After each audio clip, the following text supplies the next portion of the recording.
Morning, how's everybody doing today? Doing good. My name's Kevin Campbell. I'm with Shelby County Fire Department. I'm going through my Instructor 1 class.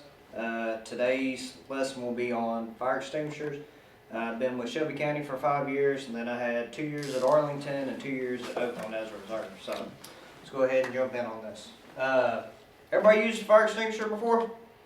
Field we're in, use them a lot. So basically today's lesson we're going to go through, it's going to be from the Fundamental Firefighting Skills, Jones and Bartlett 2nd edition. We're going to go through and we're going to talk about how to do your inspections of your fire extinguishers, and then we're going to go through and talk about how to properly carry and transport fire extinguishers. So we're going to have a little test on the inspection of it afterwards, and then I'll get one of y'all to volunteer when we get through with talking about transporting it. I get one of y'all to go through and we'll do that skill. So basically we're going to talk about, like I said, the cleaning and inspecting the fire extinguishers. So in the mornings, what's one thing that you do every single day when you get to the station? What's your first job that you do? Check-offs. So that's the perfect time every day to do a daily inspection of a fire extinguisher. So they need to be regularly tested and inspected and properly maintained. That way they're ready to go when in time of need, when they're ready for use, they're ready to go.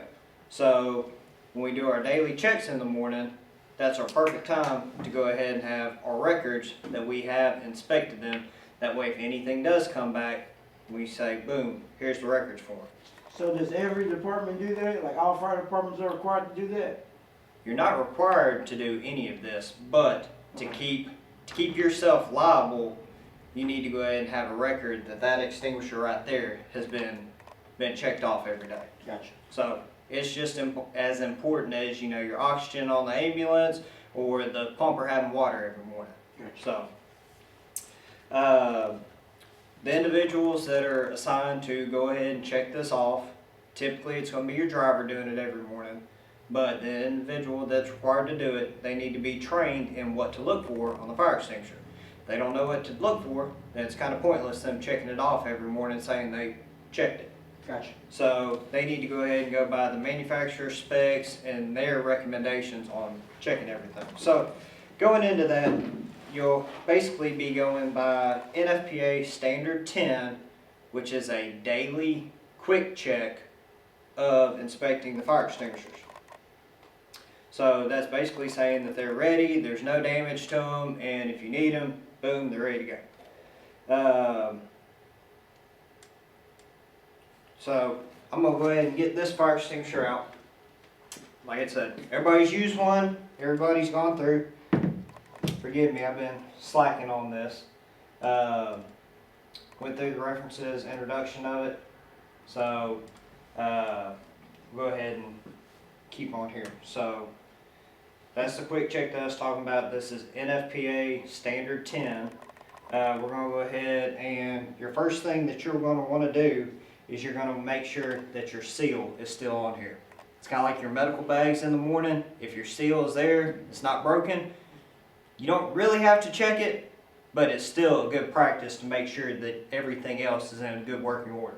This just lets you know that nobody has used it, but there still could be a hole in it somewhere or a leak, and it leaked down.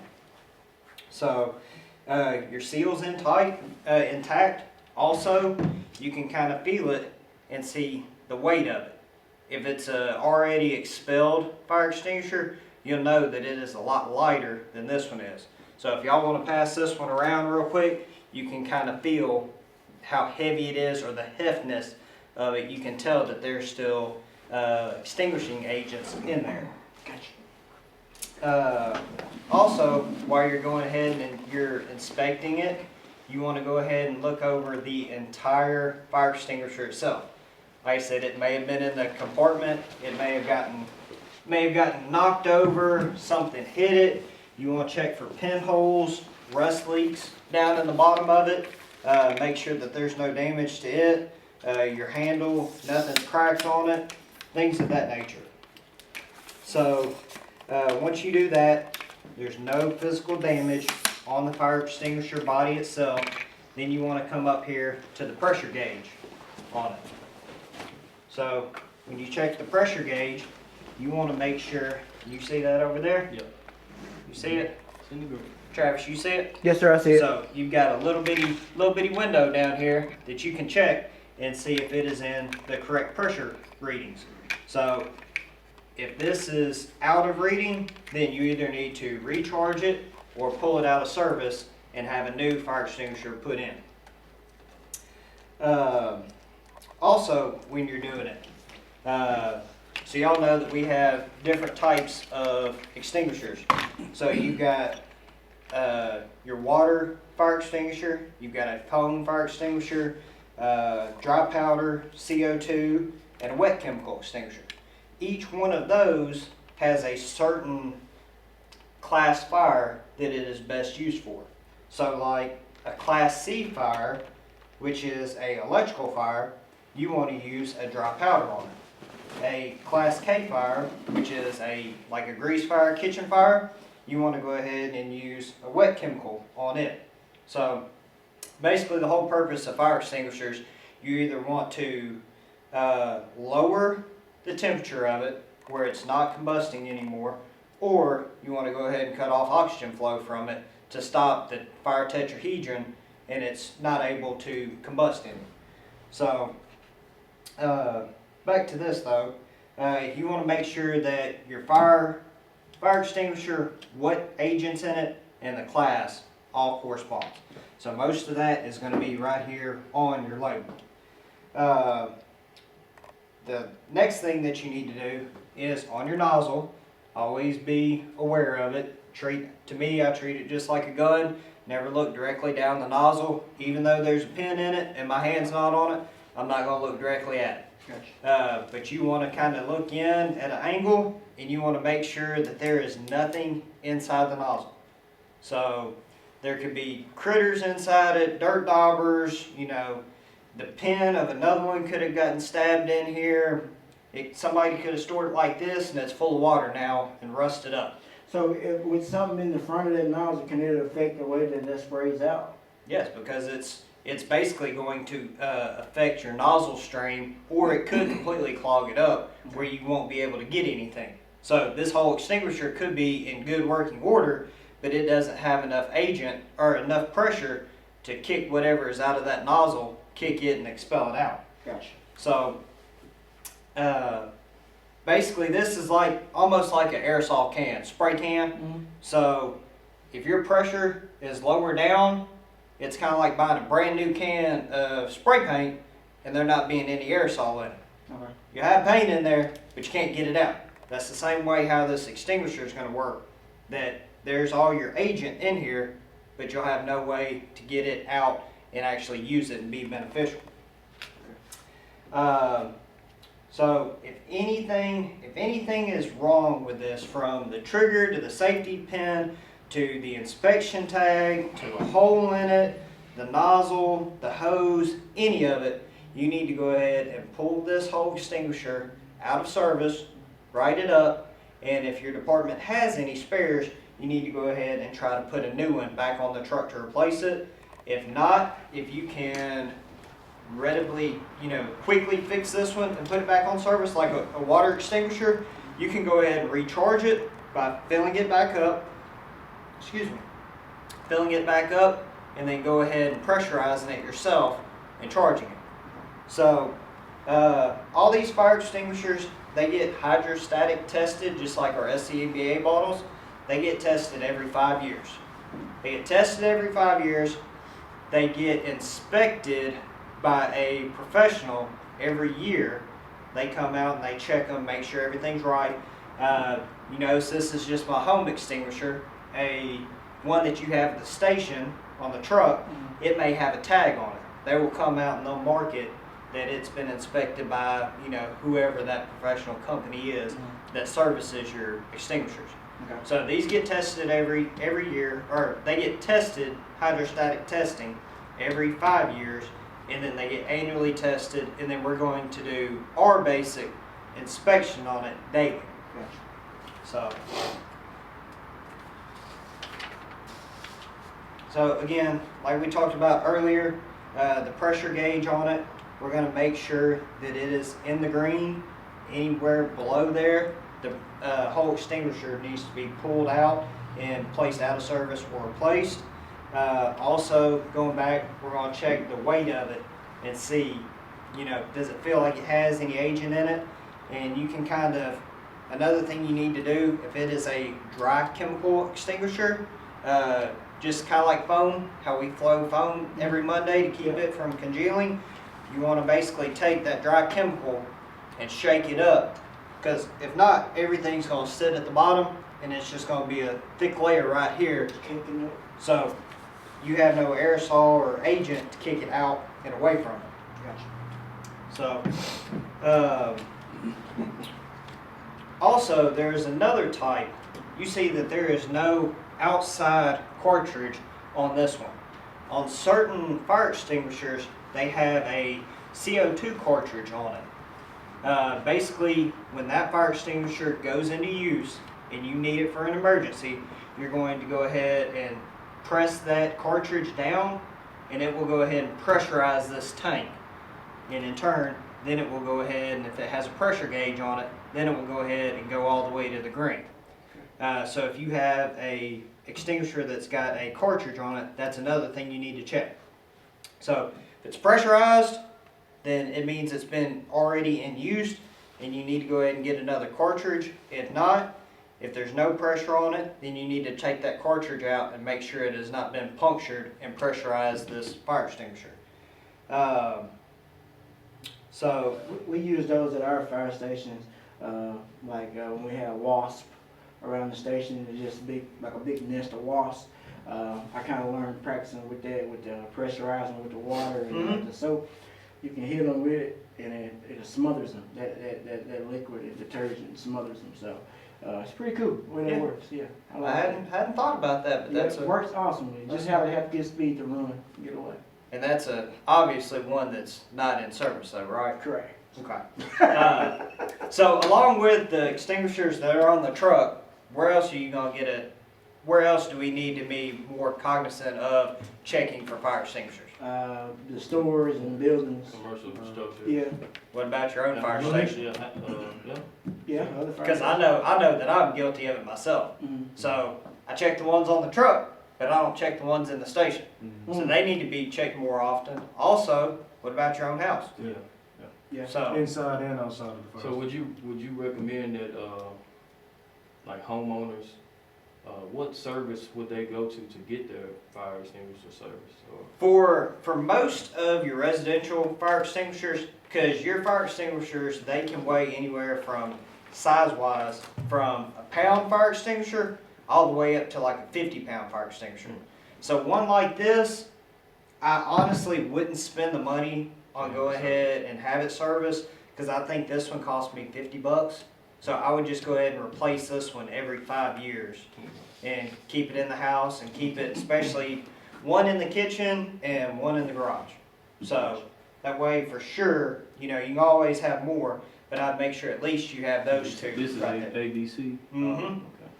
So on What the about laundry room? Would I have one in the laundry room? Or I guess in the kitchen, because they're usually close by. Right. And connected. Okay. So the ABC is your classes, your ordinary combustible, your flammable liquids, and then you can also use this one on live electrical lines. So it's good for all three of those. So, but that is basically what we're going to do on the daily to inspect the fire extinguisher. So if y'all give me just a second here, I'm going to go ahead and swap over. Try to. Travis, you Yeah. There you go. Sorry, I'm not too technological savvy. So, again, this one's going to be from the Jones and Bartlett Fundamental Fire Skills 2nd edition also. And this one will be actually how to transport the fire extinguisher. What do you think? Well, how hard is it? You just come up here, grab it, you're good to go, right? Well, like I was telling you earlier, You know, some of them like this one are 5-6 pounds, and then you've got some of them that are some of them up to 50 pounds. I've seen some of them that come in on a 2-wheeler dolly that you have to bring in. So, like I said, they can all weigh different things, different weights, and you just need to be aware of it when you do go pick it up. So, like this says, the best method depends on what size, the weight, and the design of the fire extinguisher is. So, the fire extinguishers, as little as 1 pound up to 50 pounds. This nozzle, this fire extinguisher right here, actually has the nozzle attached from the actual body of the extinguisher. So there's some that they have a short nozzle on it right here that you would use, and you would not have to do a two-handed operation. So on the ones that have a fixed nozzle, when it is in its mounted position, you're going to go up, grab it with your strongest hand or your favored hand, and you're basically going to walk briskly over to it. You're going to stick your arm straight out, and you're going to go, obviously, pull pin, inspection tag, check everything over. But you're going to use your favored hand, and then you're going to go ahead and squeeze, and your nozzle is going to be directly out. You're going to point it at the base of the fire. Does everybody remember the past method for fire extinguisher method? Yes. Pull, aim, Squeeze and sweep. spray. Yeah. So everybody knows that acronym. So basically we're doing this. Yeah, sweep. So basically we're all going to do the same thing, but it all depends on what kind of fire extinguisher you have. So for this one, since this one has a hose on it detached from the nozzle itself, when you come to pick this one up, if it is mounted down low, you're going to use your back, or use your legs, not your back, and you're going to pick up with your unfavored hand and use your favored hand to direct the nozzle back and forth towards the fire. Gotcha. So, and then on your larger fire extinguishers, you're going to use your top hand to pick up on the nozzle, the bottom hand to grab it, keeping it vertical at all times as possible, picking it up, coming to the base of the fire as close as you can, setting it down, and then you're going to do the same thing. With your unfavored hand, you're going to grab the trigger, squeeze it, and then your favored hand, you're going to wave it back and forth to go ahead and extinguish the fire. So, if one of y'all don't mind, do I have any volunteers for this next skill? So, Mr. Clark, do you want to go ahead and do this? So basically, what we're going to do is, I'm going to run through it one time real quick, and then I'm going to get you to turn around and do it. So, our skill is, like he said, we're going to locate the extinguisher and remove it from the mounting bracket. Just pretend we've got a mounting bracket up here. Then we're going to lift the fire extinguisher up with this one, since it has a nozzle. We're going to grab with our unfavored hand, and our favored hand is going to grab the nozzle itself.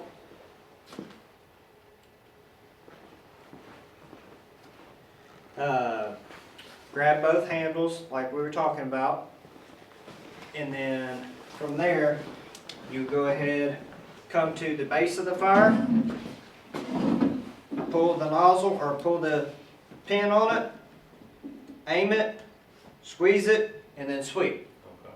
So basically if you don't mind, if you'll come over here and demonstrate that for me. And just kind of talk me through it as you do it. Alright, I'm removing it from the bracket, mounting bracket. I'm grabbing it with my less dominant hand, lifting with my knees. I'm going to grab the hose trigger. I'm going to pull the pin. I'm going to hold it with both hands to pull the pin. Squeeze, aim and sweep. Good. Thank you very much.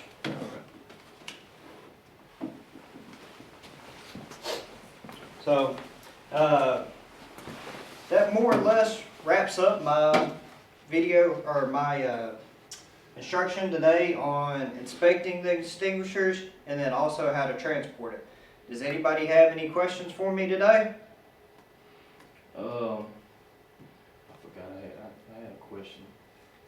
Now you said the water extinguishers, like, do they have those for residential? Do you know? Yes, you can get a pressurized water extinguisher for, you know, home use or garage use, whatever. And basically, like I said, you got on here. Do you know how to fill one of the water extinguishers up? Yeah, when you use the pressurized air. Yeah. So, but basically, you can buy any of them for residential use, but it all depends on what your purpose of buying that extinguisher is for. So, does anybody else have? Did that answer your question, sir? Yeah, yeah. All right. And lastly, the contents, like how toxic are they, if at all? Well, you definitely do not want to inhale it any more than you have to. Obviously, if it is I wouldn't say a life or death situation, but if your kitchen's on fire and you've got to go ahead and if you feel safely and confident on extinguishing the fire, I'd much rather, you know, hold my breath, squeeze it, lean back, squeeze it, and it's kind of like an airbag in a car. Do what you can, and then get out of there. So you definitely don't want to breathe it in as much as possible. Pressurized water extinguisher, there's no harm to it, but any of your dry powders, wet chemicals, things like that, you definitely don't want to breathe that in as much as possible. So, does anybody else have any questions? Well, that concludes my lesson on inspecting the fire extinguishers and transporting it. And from there, if y'all don't mind, we're going to have a quick little quiz on it, and y'all be dismissed. All right. Thank you. Thank y'all. Y'all have a good one.